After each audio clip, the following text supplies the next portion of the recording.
քարե երազները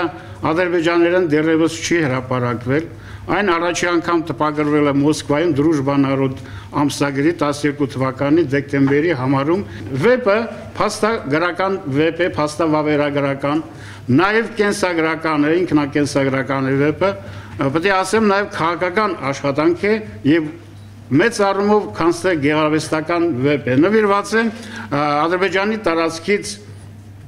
տեղահանված իր հայրենակիցներին, այսինքն հայերին, որոնց հեռանալուց հետո մեծ ցավ է մնացել իր սրտում։ Ես կողմ եմ, որպեսզի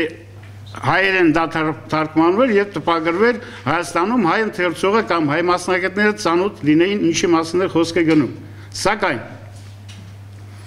Ադրբեջանում քարկոծելով այլիստին որպես հայամետ աշխատանք է գրել, Հայաստանում փաստորեն կարծեք թե հերոսացնում ենք այդ աշխատանքը, որ նա հայամետ վեպ է գրել եւ փաստորեն ադրբեջանցու լեզվով դատապարտում է ադրբեջանցիներին կամ Ադրբեջանին, որ այդպիսի վայրագություններ կատարեցին Բաքվում 1990 թվականում